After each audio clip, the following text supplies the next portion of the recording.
बिस्मिल्लाहिर्रहमानिर्रहीम अस्सलाम वालेकुम। मैं हूं आपका मेज़बान हमजा इश्तियाक। नादरीन, आज की एक ताज़ा तरीन और अहम तरीन खबर तहरीके लब्बैक पाकिस्तान के सरबराह हाफिज साद हुसैन रिजवी से आज राब्ता हुआ है बैरिस्टर अली गौहर खान का, जो चेयरमैन है तहरीके इंसाफ के इस वक्त। और ये राब्ता पंजाब में हुकूमत बनाने के लिए हुआ है। बड़ी ऑफर्स की जा रही हैं। अपने एक एमपीए की हिमायत देने के बदले में तहरीके इंसाफ अपनी तमाम जमात, अपने तमाम उम्मीदवारान को तहरीके लब्बैक में जम करना चाहती है। ये एक बड़ी हैपनिंग है और बड़ी खबर है। इसकी मुकम्मल तफसील मैं आपको देता हूँ, लेकिन इसके ऊपर थोड़ा तज्जिया कर देते हैं कि आया तहरीके लब्बैक पाकिस्तान को ऐसा करना चाहिए या नहीं करना चाहिए। तहरीके इंसाफ ऐसा क्यों कर रही है, ये एक बड़ा ही अहम तरीन सवाल है। तो इसके ऊपर तहरीके लब्बैक पाकिस्तान को जो मैंडेट मिला है, वो एक नशिस्त पर मिला है। हालांकि उनकी पूरे पाकिस्तान में अच्छी खासी नशिस्तें बनाई जा सकती थीं जो कि वोटर्स की बुनियाद के ऊपर थीं। वो अलग बात है कि आरओ सिर्फ दो ही जमातों में मुकाबला देखना चाहते थे।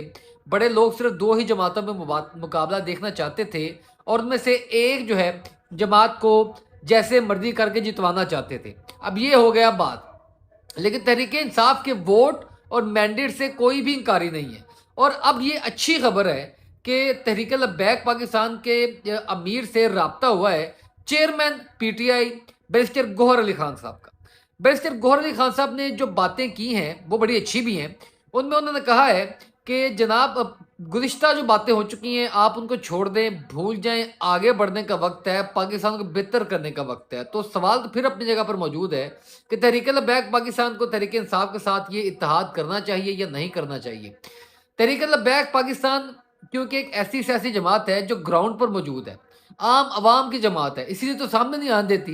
क्योंकि साद हुसैन रिजवी ने भी ये कह दिया है कि वो जो इस बैरूनी इस्टेब्लिशमेंट है वो किसी सूरत नहीं चाहती कि तमाम तर जो असेंबली में लोग बैठे हैं ये दीगर जमातों के हैं, वो एक सिस्टम में पले हुए हैं, वहां पर कोई ऐसा जो शख्स या ऐसी जमात का शख्स पहुंच जाए या ऐसी जमात के शख्स पहुंच जाएं जो नमूस रसालत की बात करें और जो कुफार की आंखों में आंखें डालकर बात करें और ये सिस्टम निज़ाम की परागंदगी के ऊपर बात करें और उसके ऊपर काम करें। तो ये किसी सूरत वो सिस्टम कबूल नहीं करना चाहता था और इंटरनेशनल स्टैब्लिशमेंट भी कबूल नहीं करना चाहती थी। और बात में वजन भी है, हकीकत भी है। यह इसी वजह से तरीका बैक पाकिस्तान को ना मेन स्ट्रीम मीडिया दिखाता है, ना उनको असेंबली में जगह बनाने दी गई है। इससे यही सबसे बड़ी वजह है।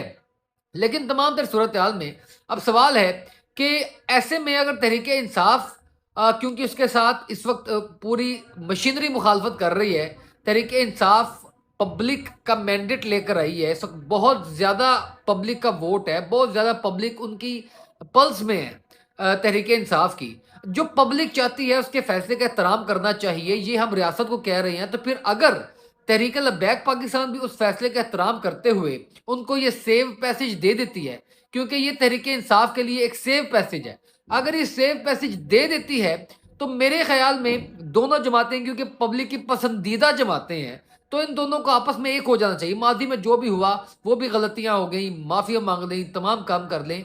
ये एक अच्छी बात है कि दोनों अवामी नुमाइंदगी करने वाली जमातें, असल अवामी नुमाइंदगी करने वाली जमातें, अगर अवाम की जो बात करेंगी, जब इक़्तिदार में जाएंगी, जब ईवानों में बैठेंगी, जब मसनद इक़्तिदार पर बैठेंगी, तो वह जेन्युइनली अवाम का सोचेंगी, जेन्युइनली एक होने का सोचेंगी, पाकिस्तान का सोचेंगी। ये जो दूसरे लोग हैं इनकी निस्बत ये इत्तेहाद ज़्यादा बेहतर रहेगा, ये मेरी राय है। लेकिन आगे चलकर जो बैरिस्टर गौहर ने बातें की हैं और जो हाफिज साद हुसैन रिजवी ने बातें की हैं, मैं वो आपको बताता हूँ। और वो ज़्यादा अहम है कि उससे आप असेस करें कि क्या नतीजा जो है वो निकल रहा है। Chairman PTI barrister Gauhar Ali Khan का सरबराह क्रेन पार्टी हाफिज साद हुसैन रिजवी से एक मरतबा टेलीफोनिक रब्ता। बैरिस्टर गौहर अली खान पंजाब में हुकूमत साजी पर तबादला ख्याल करते रहे। बैरिस्टर गौहर अली खान एमपीए का ताउन मांग रहे हैं। दोनों रहनुमाओं के दरमियान खुशगवार जुमलों का तबादला भी हुआ। मरकजी शूरा के इजलास के मुताबिक मरकजी शूरा की राय के मुताबिक ही फैसला किया जाएगा। यानी हाफिज साद हुसैन रिजवी ने कहा कि जनाब हम इसके ऊपर सोच विचार करेंगे और जो हमारी मरकजी शूरा है वो इसके ऊपर बैठेगी, फिर जो है आगे फैसला किया जाएगा। पीटीआई को दावा है हम चोरों से नहीं मिलेंगे, पहले जो गलतियां हुई इस पर आपसे माजरत करते हैं। ये उन्होंने सबसे पहला कहा है कि जनाब माजी में जो हमसे गलतियां होती रही हैं हम तस्लीम करते हैं और माफ़ी मांगते हैं और आगे चलने को तैयार हैं। लिहाजा आप भी पाकिस्तान के हालात में अच्छी जो है वो एक सूरत हाल पैदा करने की कोशिश करें। पीटीआई का कहना है कि पंजाब में हम अपने उम्मीदवारों को क्रेन में शामिल करके हुकूमत बनाना चाहते हैं। इसका बाज़ाब्ता तौर पर इजहार कर दिया गया ताकि चोरों और इस्टेब्लिशमेंट का मुंह तोड़ मुकाबला किया जा सके। अगर क्रेन पार्टी की पंजाब में या वफाक में कौमी असम्बली की कोई एक भी सीट निकल जाए तो हम वफाक में अपनी हुकूमत बनाएंगे। वजीर आजम के लिए भी अपना वोट सब वोट आपको देंगे। ये इंतहाई ज़रूरी बात है। यानी इतनी बड़ी सियासी जमात के जीतने वाले अब तहरीके लब्बैक के जो है वो पीछे पड़े हैं या उनके समझिए कि उनके दरबार में अब सवाली बनकर खड़े हैं कि आप सेफ पैसेज दे दें, हम आपकी बातें मान लेंगे, अपनी गुज़िश्ता गलतियों के ऊपर भी माफ़ी मांगते हैं। तो ये एक बड़ी ही अच्छी रवश हो सकती है।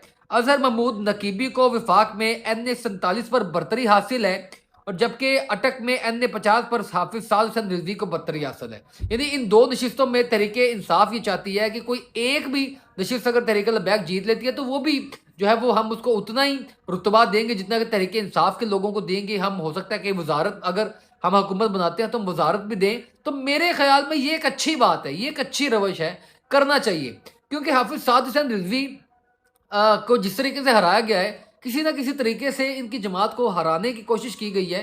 तो कहीं ना कहीं हाफिज साद हुसैन रिजवी और मजलिस शुरा को तहरीक लब्बैक की सोचना चाहिए कि जैसे तैसे करके एक आधी आवाज़, एक आधा दिया, एक आधी रोशनी हमें इक़्तिदार के ईवानों में जलानी चाहिए ताकि इक़्तिदार के ईवानों में हमारी बात फैल सके। कोई एक शख्स ही मौजूद हो तो वो हमारी बात को फैलाए और अगर इस तरह का साथ मिल जाए जो कि अवामी नुमाइंदगी का साथ हो तो मेरा नहीं ख्याल कि तहरीक लब्बैक पाकिस्तान इससे कोई जो है वो ज़्यादा बुरी बात हो सकती है। ये एक अच्छी खबर है, अच्छी रिवायत है कि तहरीक लब्बैक पाकिस्तान भी अवामी नुमाइंदगी है, अवामी जमात है, पब्लिक की पसंदीदा जमात है और तहरीक इंसाफ को भी इस मरतबा साबित किया लोगों ने वोट देकर कि वो भी पसंदीदा जमात है। जब अवाम पाकिस्तान की ये चाह रही हो ना तो मेरा ख्याल है ये दोनों जमातों के लिए एक बड़ी ही अच्छी खबर हो सकती है। बाकी आपका तज्जिया, आपकी राय कमेंट में मुंतज़िर हूँ। आज की व्लॉग से इतना ही, आज की इस खबर से इतना ही। इससे आगे तज्जिया मैं नहीं करना चाहता। मैं चाहता हूँ कि आप करें, आप अपनी बात करें, सोचें समझे पाकिस्तान के हालात को। हमें ये चोरों डाकुओं और ये तमाम जो इन चोरों डाकुओं को मुसल्लत करने वाले हैं इनसे भी हमने जान छुड़वानी है। पाकिस्तान की आवाम क्या चाहती है अब उसका भी ख्याल रखना है। तो इसलिए आपकी राय इंतहाई इंपॉर्टेंट है। आज की व्लॉग से इतना ही, इजाज़त दें, अल्लाह हाफ़िज़।